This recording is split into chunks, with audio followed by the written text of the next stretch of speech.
My name is Elowen Drake, 36 years old. The Boston County Courthouse gleams like polished marble in the cold morning light as I push through the heavy oak doors, the familiar lemon polish and paper scent settling into my lungs the way ritual settles into a parish. My heels click a metronome on stone, each step measured and contained despite the undertow working through my ribs. I've walked these halls hundreds of times, but never like this. Never as the defendant in the story they're trying to write for me. The rotunda opens like a rib cage. I spot them instantly, because I have always spotted them instantly. The pair who taught me that proximity isn't the same as presence. Linda's manicured hand rests on the sleeve of her attorney as she leans in to whisper something that makes them both smirk. Her diamond bracelet catches the light and scatters prisms on the wall. The way she's always scattered attention, never long enough to warm. Mark stands slightly apart, checking his watch with the old athlete's posture that softens when no one is looking. They don't notice me at first. "Look who finally showed up," Linda stage whispers, just loud enough to scratch the air. Our abandoned daughter graces us with her presence. The word daughter feels like a label taken from another bottle and slapped on mine. I smooth my simple black suit, pass them without acknowledgement, and take my seat at the defense table. I breathe with intention. 4 counts in, 6 counts out. Pages, pens, notes, everything precise and squared to the table's edge. The bailiff's voice slices through the murmur.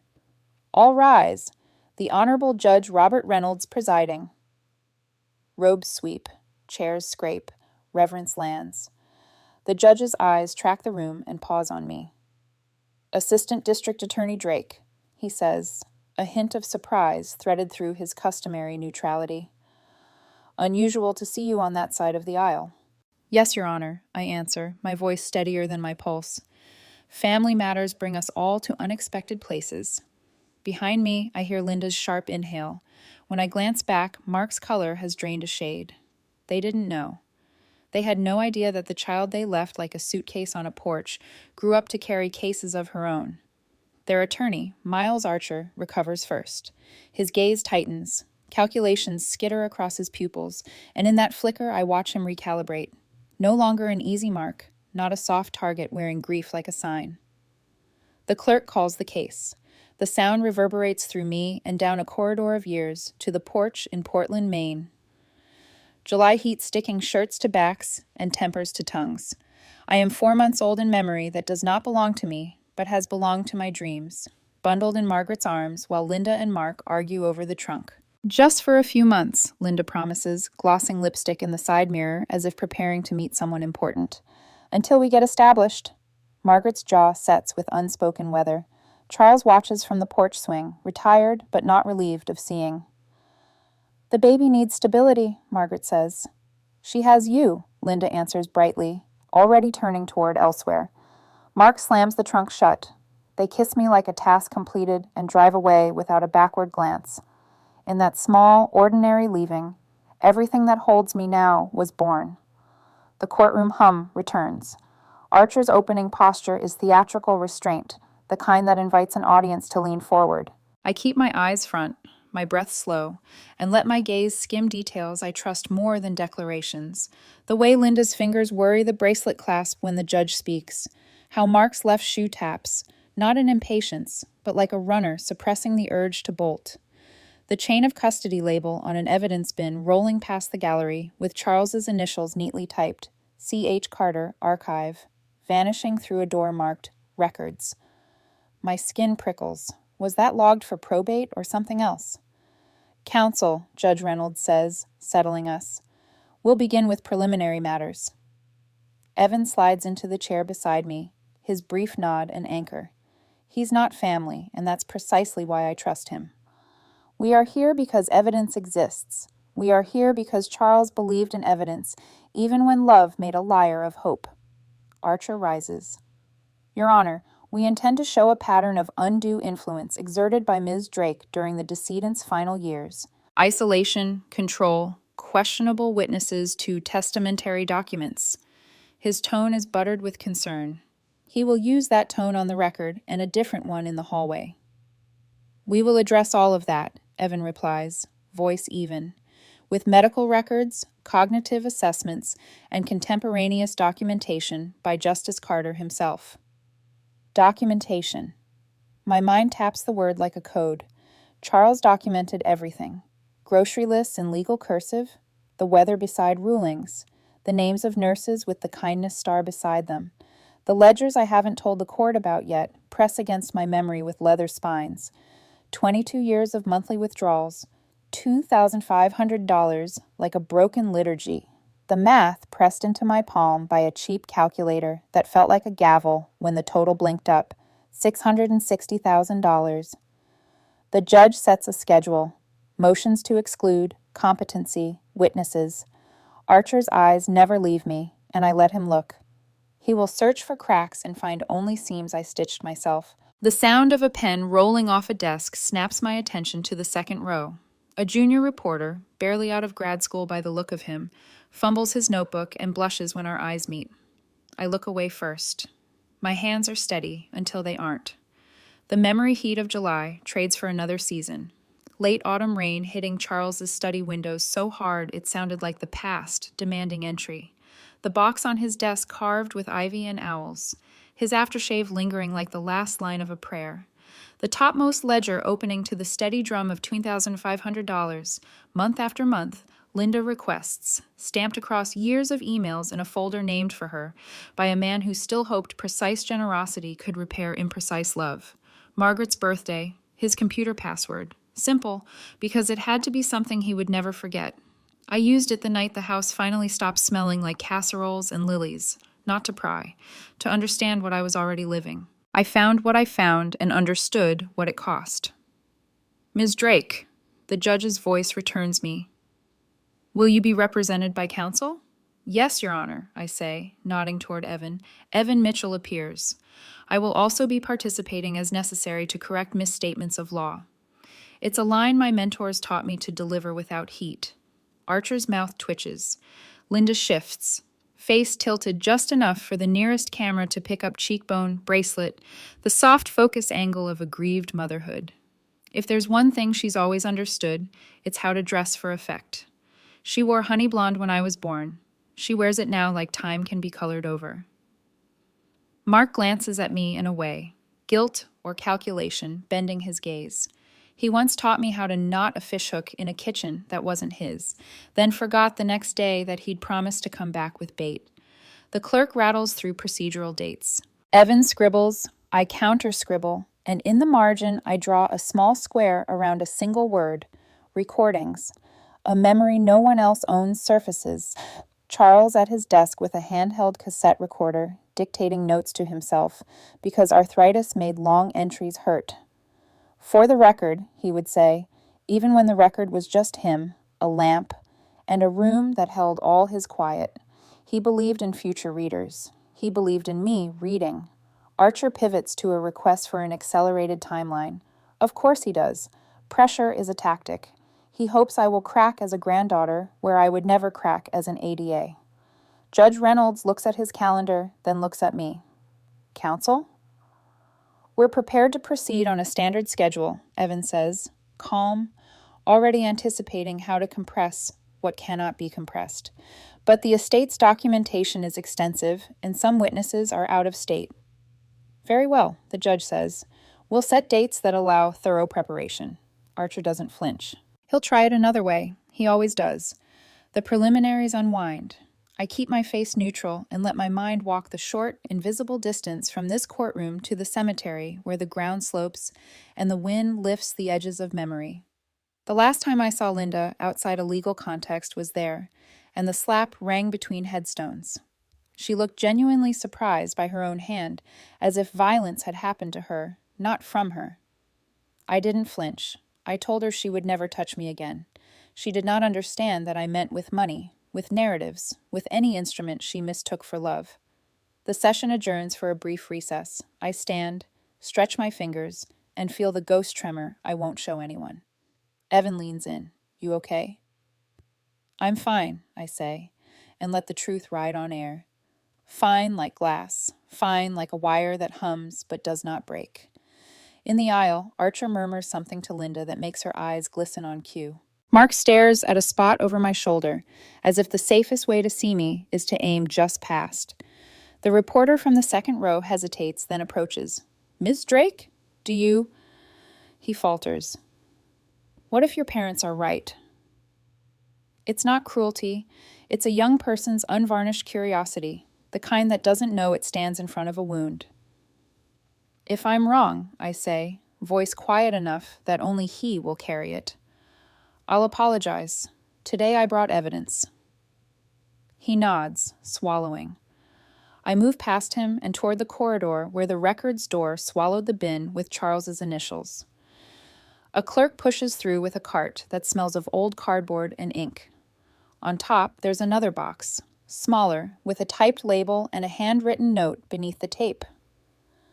Contemporaneous materials, audio. My breath catches for half a second, then evens. I don't know what's inside yet.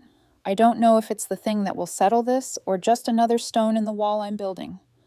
But I know how Charles lived. He assumed the future would demand proof.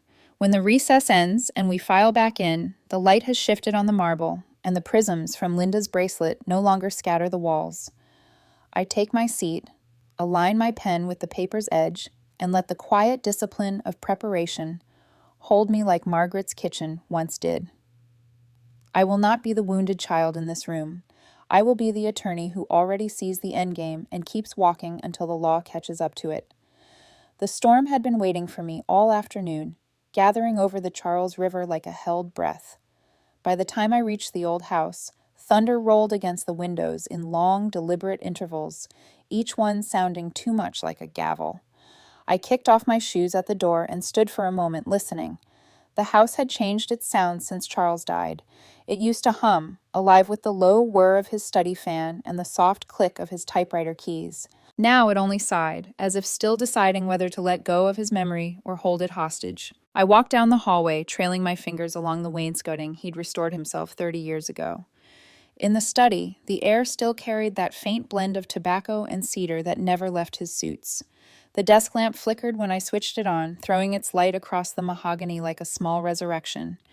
The leather-bound box sat exactly where I'd left it after the funeral, ornate carvings of ivy winding up its sides, the brass latch polished to a dull glow.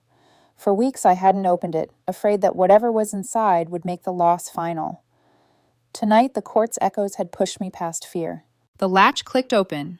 Inside lay the ledgers, 6 of them, stacked neatly, each labeled by year in Charles's tidy script. My pulse slowed as I opened the first. Neat rows of numbers marched across the page. January, $2,500 to Linda for Mark's investment. February, $2,500 for Linda's car repair. March, same. Month after month, year after year. The pattern never wavered. 22 years, $2,500 each month. I reached for the calculator on his desk. The buttons were worn, the plastic smoothed by his fingers. The number blinked up at me in electric honesty. 660,000. A breath caught somewhere between my ribs. It wasn't just the money, it was the shape of the pattern, the regularity of obligation disguised as generosity. I flipped to a later ledger, pages lined with small annotations in Charles's hand. She promised to visit this spring. No visit. Each note carried the weight of disappointment he never said aloud. The thunder cracked again, sharper this time. I closed the ledger, fingers trembling. On the desk, an envelope waited, unsealed, addressed to me. Inside, a single sheet of stationery bore his precise, deliberate handwriting. My dearest Elowen, if you are reading this, then they have begun. Remember what I taught you. Justice is not an emotion, it is evidence. I have kept every record you will need, and when you feel alone, read between the numbers. You'll find my voice there. I pressed the letter to my chest, the ink faintly dusting my palms.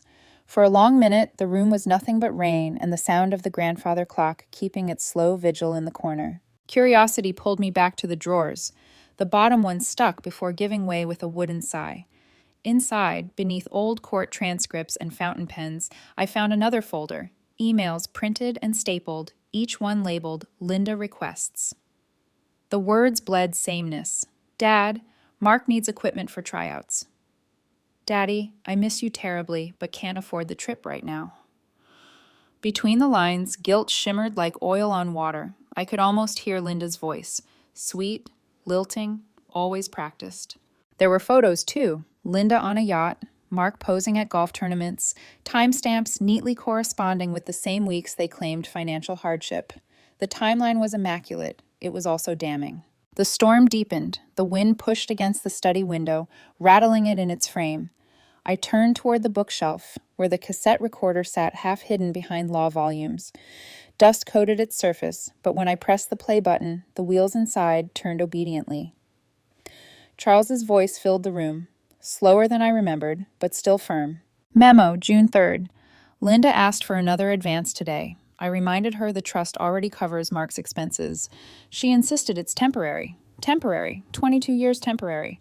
His sigh cracked in the middle, the sound of a man disappointed more by predictability than surprise. The recording clicked off. I rewound and pressed play again, just to hear the timbre of his voice, the one that had taught me the difference between fairness and indulgence. When I finally turned off the recorder, my reflection in the window startled me. I looked older than I had that morning. Maybe because grief ages you in sudden leaps, not years. A knock startled me. I turned. The housekeeper, Mrs. Hanley, stood in the doorway, rain dripping from her coat. She'd worked for Charles for 15 years, never once late. "I thought you might still be here," she said softly. "The roads are flooding already."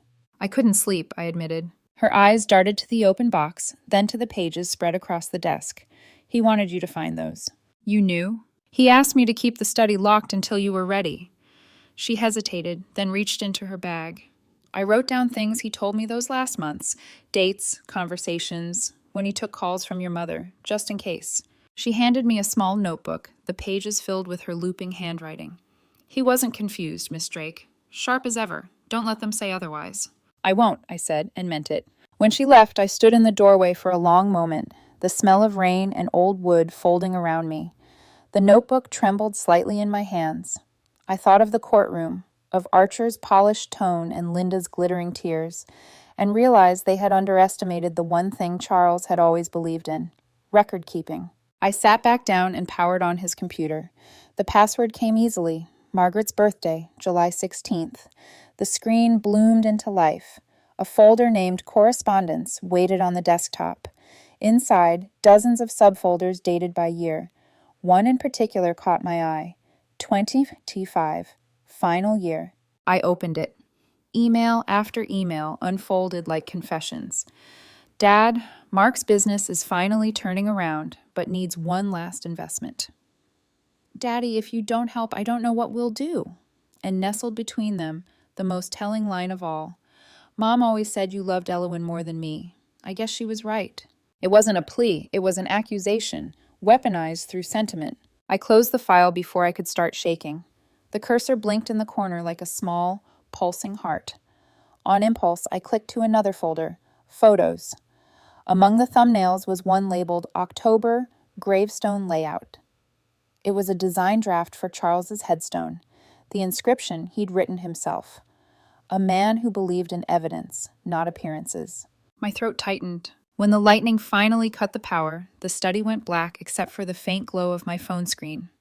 I sat there, surrounded by ledgers and proof, the storm pounding outside like the world demanding testimony. I thought of Linda's voice at the cemetery.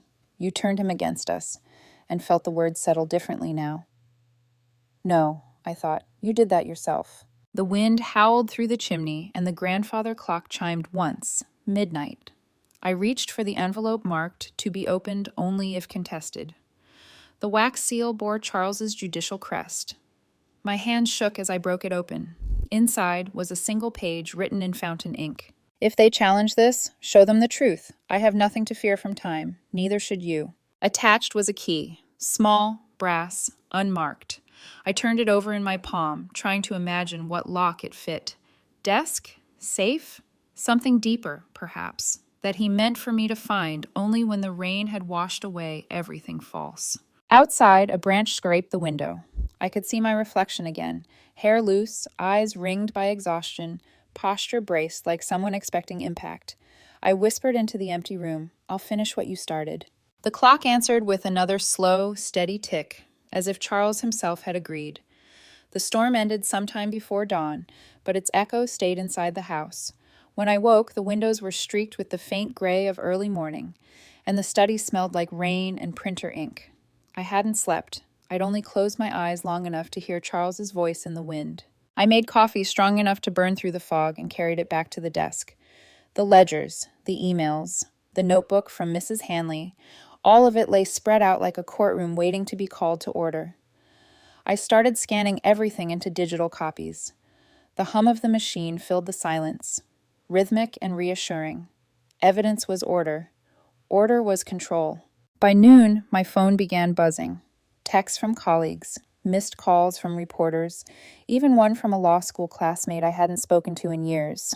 I didn't answer any of them until I saw Evan's name flash on the screen. "They hit the press early," he said without preamble. "The Boston Globe, page 3. I found the article online.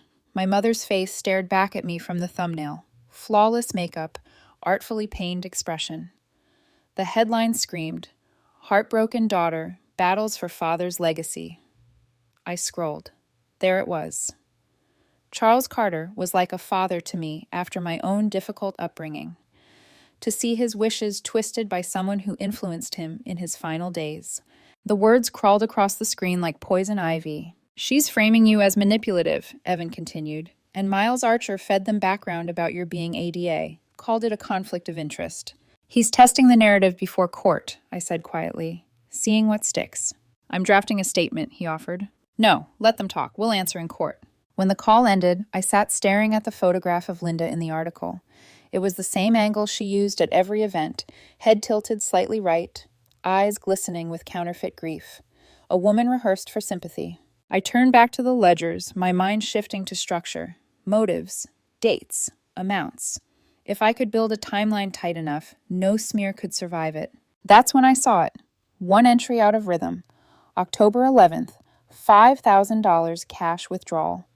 Not the usual $2,500. And no note beside it. 2 days before Charles's death. I checked his bank records in the digital archive. The transaction matched, but it was done in person, not by transfer. The unease in my chest sharpened. Why had Charles gone himself that week? And where had the money gone? I marked the line in red ink, adding it to the list of anomalies. At 2 in the afternoon, the rain started again. Light this time, a nervous drizzle. The doorbell rang. Thomas Wilson stood outside, soaked but smiling, his briefcase clutched like a relic. "I pulled their financials," he said, stepping in. "You were right. Every time Mark's career stumbled, the request spiked." He laid out the paperwork on the dining table. I watched the pattern emerge in bright yellow highlights. $5,000 after Mark's minor league release. $10,000 after a failed venture. Another spike during his gambling debt settlement. "They weren't just taking money," Thomas said. "They were adjusting to failure, treating Charles like insurance." "And he kept paying," I murmured, hoping they'd change. We worked until the light faded. He left around 7, promising to cross-check the withdrawals with Archer's firm's filings. I returned to the study, stretching the stiffness out of my neck. The silence in the house had changed again. It felt less like mourning now, more like anticipation. That's when I noticed it. An envelope slid halfway under the front door. No postage. My name typed neatly across the front. I tore it open. Inside was a single photograph, grainy, black and white, printed from a security feed. It showed Linda at a bank counter, her hand resting on a document labeled Power of Attorney. The timestamp read 4 days before Charles Carter's death. I exhaled slowly, holding the image against the light. The proof was right there. She had tried to access his accounts. But who had sent this to me? The door creaked behind me. My pulse jumped, but it was only Evan, leaning against the frame. "You look like you've seen a ghost." I handed him the photo. He studied it, eyebrows narrowing. "Anonymous source?" "Apparently. But this ties perfectly with the ledger anomalies." "It also suggests Archer's team might have planted it," he cautioned, "to see how we'd react." "Maybe," I said. "But either way, it's truth. And truth is evidence." Evan sat across from me, running a hand through his hair. "You realize they're escalating? First the press. Next, professional attacks. Mark's already been sniffing around the DA's office." "I'm aware. I can file an ethics defense memo preemptively. No. I looked up. If I do it myself, they'll call it fear. If you do it, they'll call it coaching. We stay quiet until they make a move. He sighed. You really don't like easy paths, do you? Charles didn't raise me for easy. His expression softened, the way people look at something fragile they know better than to touch. You miss him. Every hour. Silence settled between us, companionable and heavy. Then he stood. We'll start building the evidentiary binder tomorrow. Chronological order. If they try to drown us in motions, we'll bury them in facts. Good, I said. Facts are the only language they don't speak. After he left, I cleaned the study out of habit, stacked the ledgers, aligned the pens, closed the drawers. My fingers brushed against the brass key from the sealed envelope. I still hadn't found its lock. I checked every drawer, every cabinet. Nothing fit. Finally, I looked toward the portrait wall. One frame hung slightly crooked. When I lifted it, a small recessed slot appeared behind it, just large enough for a keyhole. My breath caught. I inserted the key. It turned smoothly. A hidden compartment slid open, revealing a slim binder wrapped in parchment. On the cover, in Charles's handwriting, Carter versus Carter, preparatory notes. I flipped it open. Inside were pages of typed summaries, witness lists, predicted counterarguments, legal precedents. He had prepared for this. Every line was methodical, annotated, even cross-referenced with Linda's previous disputes in 1998 and 2007. At the bottom of the last page, a single sentence glimmered in blue ink. If they bring Archer, they'll underestimate you. Use that. I laughed softly, half disbelief, half grief. Even dead, Charles was still my strategist. The clock ticked past midnight again. The air was thick with the smell of ink and old wood. I stood at the window, watching the rain come back to life in the streetlights, thinking of how Archer's team was probably doing the same thing, preparing their own binders, rewriting their story. But mine had the truth. I reached for my journal, the one Charles had given me when I passed the bar. I wrote one line on the first empty page. This is not revenge. This is preservation. I closed the book, turned off the light, and whispered to the darkness, tomorrow we begin. The house answered with the steady rhythm of rain against glass, the sound of patience sharpening itself. By morning, the sky had the brittle blue that follows too much weather, a quiet that felt like someone had turned down the world. I wore the suit Charles always called my closing navy, not for superstition, but because ritual is a spine when nerves try to liquefy. Outside the courthouse, cameras clustered like gulls. I didn't stop. Inside, marble cooled the heat at my temples. The preliminary hearing moved fast. Archer rose with a sheaf of papers he wanted to look heavier than they were and repeated his refrain. Competency concerns, undue influence, declining faculties. Evan stood, unhurried, and laid down what we'd prepared: neurocognitive assessments, physician letters, calendar entries, the cassette summaries transcribed. Judge Reynolds flipped pages, his eyes tracking with the patience of a man who reads everything and believes little of what he hears. When he finally spoke, his voice carried to the furthest column. Motion regarding lack of testamentary capacity is denied. The decedent's medical documentation is comprehensive, contemporaneous, and persuasive. The issue is closed. The word closed rang in my bones. Archer didn't flinch. He pivoted. Then we moved to exclude various categories of material for prejudice. He angled toward a different judge seated for procedural motions. Peterson, cautious to a fault, rumored to love exclusions the way gardeners love pruning. I felt Evan's chair inch closer to mine. We argued for an hour.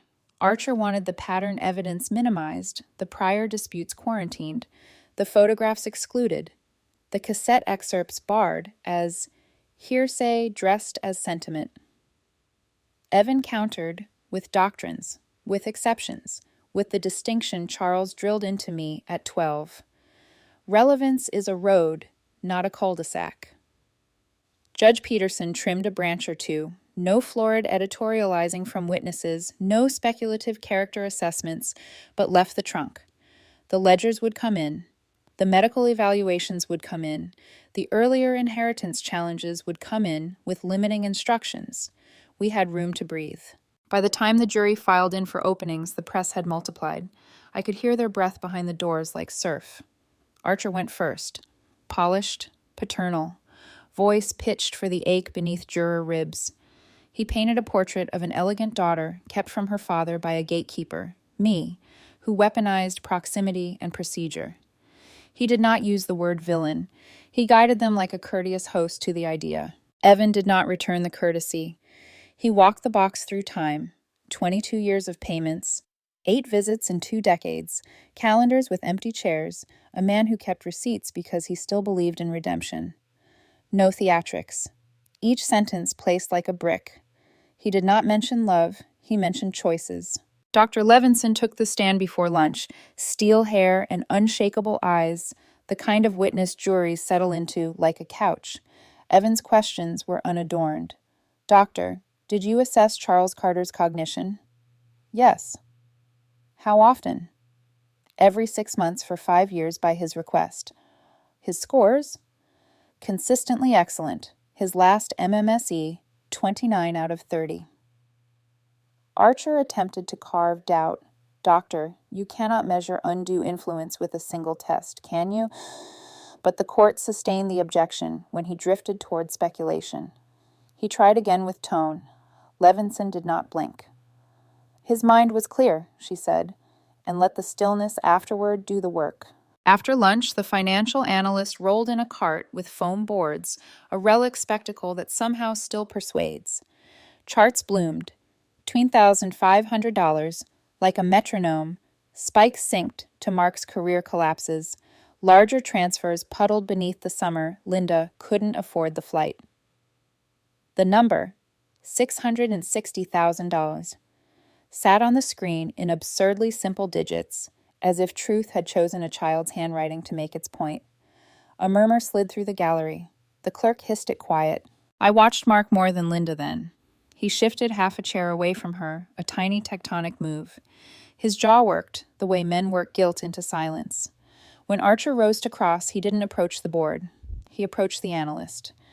You don't know what that money meant to this family, he said softly, almost kindly, as if sympathy could erase math.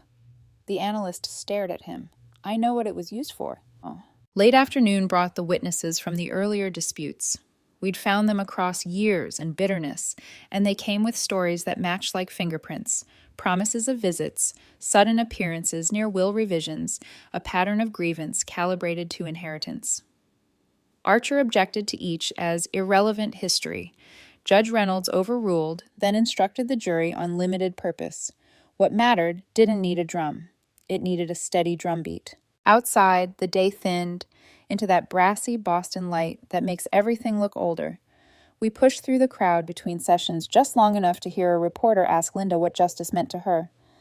It means restoring what was stolen, she said, eyes glassing with perfect timing. The diamond bracelet caught another camera's flash like a lighthouse for the lost. Back in the anteroom, Evan handed me water I didn't know I needed. We're ahead, he said, not as comfort, but as assessment. Archer's saving his fireworks. Affidavits, I said. The word tasted metallic. Casual colleagues, half memories curdled into doubt. He grimaced. He filed 2 this morning, right under the wire. I've skimmed enough to know the trick. Impressions, not evidence. I thought of Charles's cassette, for the record. The way he made room in his life for whatever future this would be. Offer came in while you were in the hallway, Evan added, pulling a folded letter from his jacket. Confidential settlement. They'll drop everything for 40% and a press line about miscommunication. I laughed, a clean, tired sound. Half a confession wrapped in PR. What do you want to do? What we came here to do. I slid the letter back across the table. Decline. Gently. In writing. He nodded, already drafting in his head. They'll sweeten it. They'll panic, I said, and meant no triumph by it, only prediction. Court reconvened for the last hour of the day. Archer stood with the new affidavits, like a man about to feed a weary crowd with loaves of insinuation. He read phrases selected for bruise, seemed tired, not the man I knew in chambers, repeated questions about the same topic. He let them float. He wanted residue, not rulings. Evan approached the podium. Your Honor, these are impressions from individuals who saw Justice Carter occasionally in social settings long after retirement. The medical record is comprehensive. We ask that the court contextualize accordingly. Judge Reynolds leaned back. For a beat, I could hear nothing but a pen's scratch, 2 rows behind me, and the soft cluck of someone's tongue against a molar. The jury will consider these statements with the appropriate weight, he said finally, which may be none. Archer's jaw ticked. He smiled anyway. As the clock nudged day's end, he pivoted again. One final matter, he said, casual as a hand on a doorknob. We renew our request for psychological evaluation of Ms. Drake, her proximity to the decedent and current emotional investment. Denied, Judge Reynolds said, not even looking up from his notes. A small ripple of laughter rolled under the benches, almost kind. Archer's smile stayed, thinner now. Adjournment. The gavel's rap felt less like closure than a breath held for tomorrow. In the corridor, Linda materialized at my elbow, perfume sugary as a fairground. Josie, she said, never my name, always the diminutive that erased years. This is turning ugly. We could still end this like a family. We are ending it like a family, I said, meeting her eyes. We're just letting the truth speak first. Her mouth trembled in a shape designed for cameras. You'll regret humiliating us. You've built your own stage, I answered quietly. I'm just refusing to stand on it. Her hand twitched toward my arm. I watched the movement and did not step back. She let it fall. Mark came up behind her then, not touching, voice lower than the hallway's hum. Let it go, Linda. It was the first time he used her name in my earshot when speaking to her. Something in me registered the fracture and marked it without joy. Outside, microphones waited like mouths. Evan angled me past them. A young reporter, the same one who'd dropped his pen on day one, lifted his chin as if to ask permission. I gave him the smallest nod I had. He didn't shout, didn't crowd. His question was simple. What do you want jurors to remember tonight? That evidence sleeps fine, I said. The truth doesn't panic when the lights go out. We crossed the plaza. The river smelled metallic and clean after yesterday's storm, as if the city had been rinsed for this. At my desk that evening, I laid out tomorrow's first call like a chess opening diagram only Charles would have loved more than me. Dr. Levinson had steadied the ground. The analyst had drawn the highway. The pattern witnesses had set the mile markers. Archer wanted residue. We would bring receipts. I took the grainy bank photograph from its envelope and set it beside the anomaly entry. October 11th. $5,000. In person. I pressed my thumb against the timestamp as if heat could coax the frame to speak. Evan texted at 10:14 p.m. Confirming William Foster is available if needed. Bank manager will appear on subpoena. Your call for order of proof. I stared at the message, at the hinge of the whole door. Foster had the keys Archer pretended didn't exist. The jury would see Linda's hand on a document she had no right to and a bank that knew it. Call him first thing, I typed back. Right after the judge rules on the limiting instruction. The cursor blinked like a heartbeat. Across the room, the binder from the hidden compartment waited, its cover a steadying weight. On the last page, Charles's ink glinted faintly when I tipped the lamp. Use that. I closed the file, closed my eyes, opened them again to the city's quiet. Tomorrow the story would tilt. I could feel it standing up inside me. Outside, the courthouse clock struck once, and the sound moved through the glass like a promise. The courtroom felt different that morning, sharper somehow, as if the air itself had learned to listen. Every bench was filled. The press overflowed into the hallway. The marble walls, usually cold and indifferent, seemed to pulse with expectation. I stood at the defense table, aligning my notes in measured silence. The pattern calmed me. Paper straight, pen parallel, evidence binder angled precisely 12 degrees from the edge. Across the aisle, Archer adjusted his cufflinks. Linda sat beside him, her expression carefully composed, while Mark hovered half a seat away, gaze fixed on the polished floor. Even distance can become testimony. Court is now in session, the clerk announced. Judge Reynolds took his seat, robes sweeping like a slow tide. Counsel, you may proceed. Archer rose first, the practiced warmth back in his voice. Your Honor, this case is about influence. Subtle, persistent, corrosive influence. The defense wishes you to believe that blood counts for nothing. That an elderly man, once a pillar of this city's justice system, could be swayed without realizing it. He paused, scanning the jury. But brilliance breeds blind spots. Affection can cloud even the sharpest mind. We intend to show that Ms. Drake, intentionally or not, became the gatekeeper of a legacy that was never hers to keep. His words hung in the air, soft enough to sound reasonable, pointed enough to draw blood. Evan stood, his tone stripped of all theater. Ladies and gentlemen, this is not about influence. It is about integrity. Justice Carter did not lose his judgment. He exercised it. He left behind records, medical evaluations, financial histories, and, most importantly, his own words. The plaintiffs have feelings. We have evidence. The last word landed with the quiet authority Charles would have approved of. Judge Reynolds nodded. Proceed with your next witness. Evan rose. The defense calls William Foster to the stand. The bank manager looked ordinary. Gray hair, conservative tie. But the moment he was sworn in, the room leaned forward. Mr. Foster, Evan began, how long did you serve as branch manager at Commonwealth Trust? 27 years. Did you know Justice Carter personally? I did. He'd stop in monthly, always precise with his accounts. Evan opened the evidence binder to the grainy photograph I'd received anonymously and held it up. Can you identify this image? Foster adjusted his glasses. Yes, that's Ms. Linda Carter at my branch, October 11th last year. What was she attempting to do? She presented a power of attorney document, claiming authorization to access her father's accounts. Was the document valid? No, sir. Mr. Carter had never signed it. His signature line was blank. A murmur rippled through the gallery. Archer objected. Hearsay, relevance.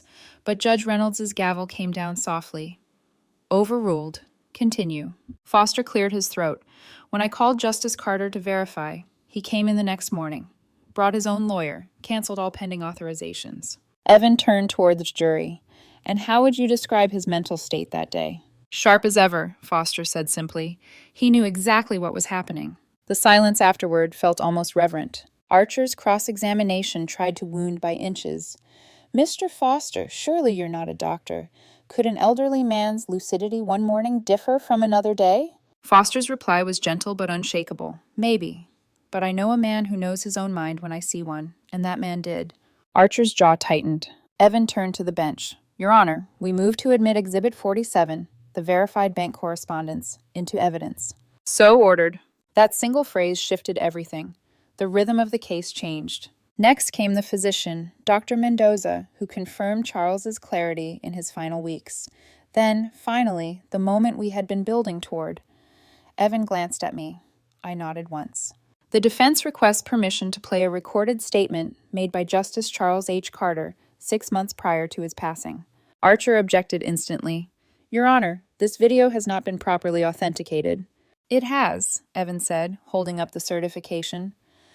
And it was recorded under the decedent's explicit instructions to serve as testamentary evidence should his estate be challenged. Judge Reynolds nodded. Play it. The lights dimmed. The projector flickered to life. Charles appeared on the screen, seated in his study. The same study where I had sat nights ago, surrounded by rain and ledgers and ghosts. His voice filled the room, steady, grave, unmistakably lucid. I make this recording in sound mind and body, anticipating that my decisions may be questioned. I leave my estate to my granddaughter, Elowen Drake, not out of confusion, but out of clarity. She has stood by me, not for inheritance, but for presence. Blood may bind us, but loyalty defines us. Linda gasped audibly. Cameras clicked outside the door like distant thunder. Linda, he continued, his tone gentler now, if you see this, know that I loved you longer than you deserved and still hoped you might choose differently. But justice is not sentiment. It is choice, repeated daily. He leaned forward slightly, eyes sharp, voice almost alive. Elowen understands that truth is not negotiable. That is why I entrust her with what remains. The video ended. The silence that followed wasn't absence. It was awe. For the first time since the trial began, Archer didn't speak. Linda's mask cracked. She pressed a tissue to her face, but the tremor in her hand betrayed her. Mark sat utterly still. Evan rose. No further witnesses, Your Honor. The judge inclined his head. Closing statements. Archer's summation was all smoke. Grief, misunderstanding, maternal love, twisted by grief. He ended with a whisper. If love can be mistaken for influence, then none of us are safe from suspicion. Evan countered with a single sentence.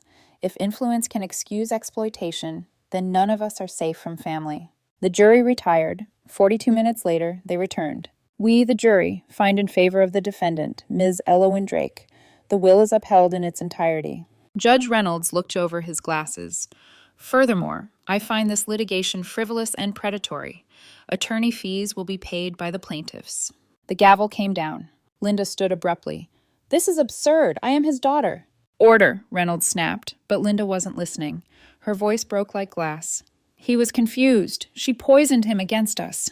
I rose slowly, every nerve steady. "He saw you clearly, Mother. So do I." The words fell between us, like the final page of a verdict no one wanted to read. Reporters surged as court adjourned. Cameras flashed. Someone shouted my name. Linda reached for my arm. "Elowen, please, I'm your mother."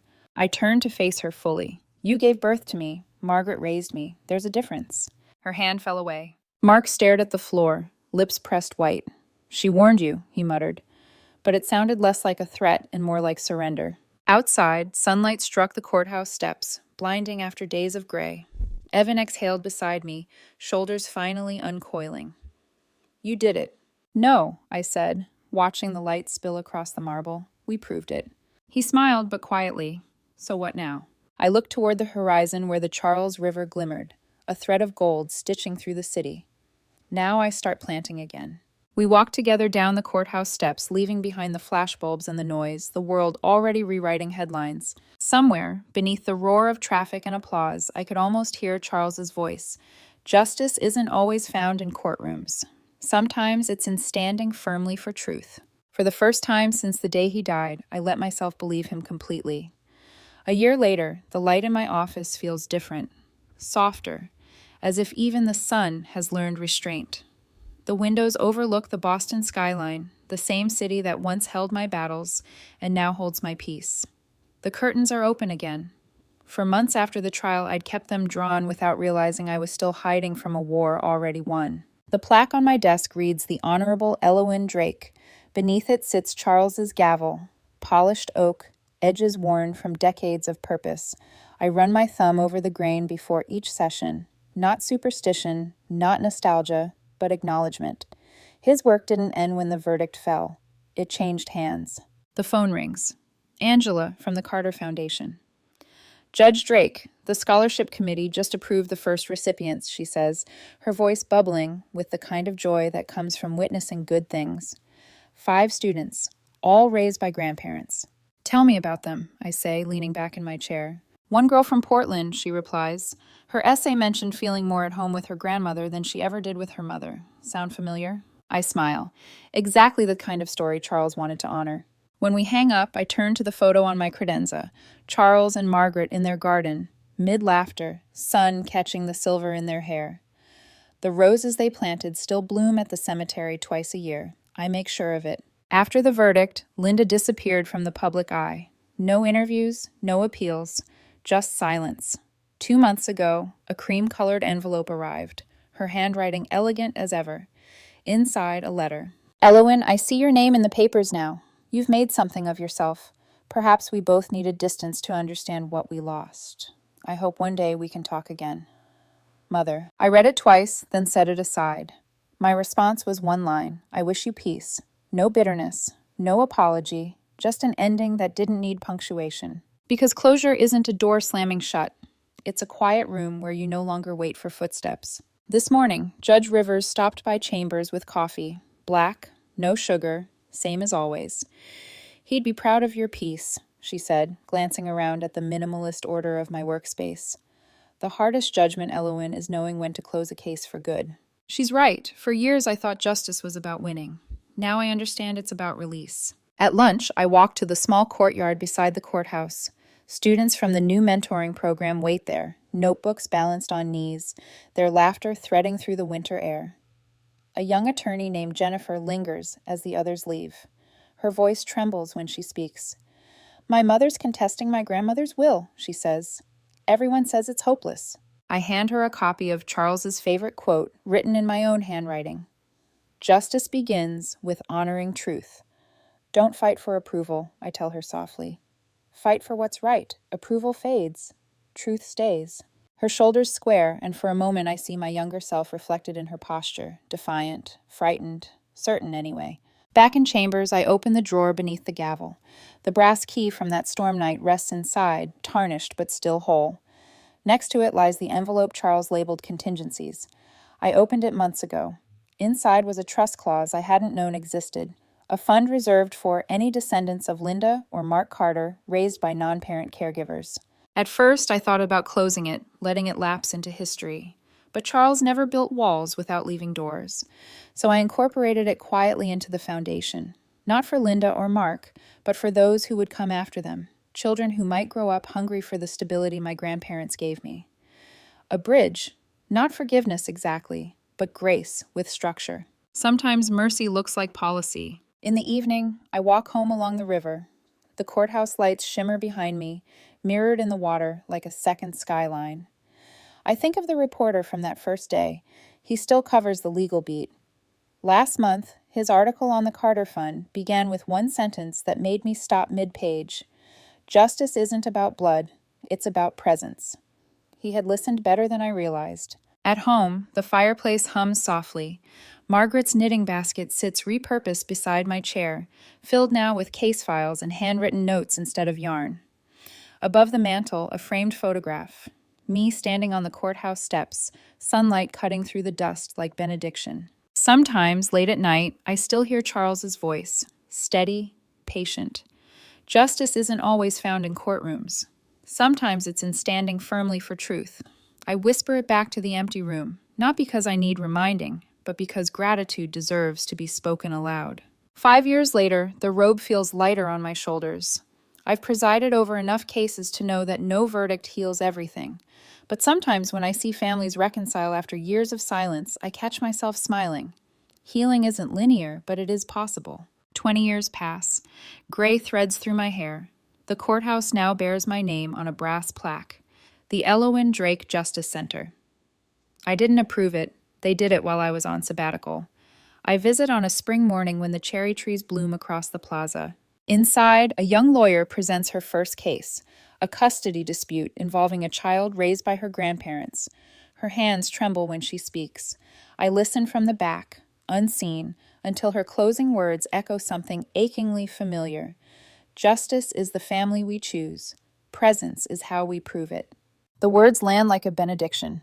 I close my eyes for a moment, feeling the warmth of the courtroom sunlight, the weight of years behind me, the quiet satisfaction of legacy fulfilled. When I leave, I walk to the cemetery one last time. The roses are in bloom, deep crimson, soft as forgiveness. I kneel, tracing my fingers over their names. Charles H. Carter. Margaret A. Carter. Thank you, I whisper, for every page, every lesson, every sunrise after storm. The breeze stirs the petals, carrying their scent toward the city. I rise, brush the soil from my hands, and start walking back toward the life they helped me build, steady, unhurried, free. Because justice, like love, is a choice we make every day.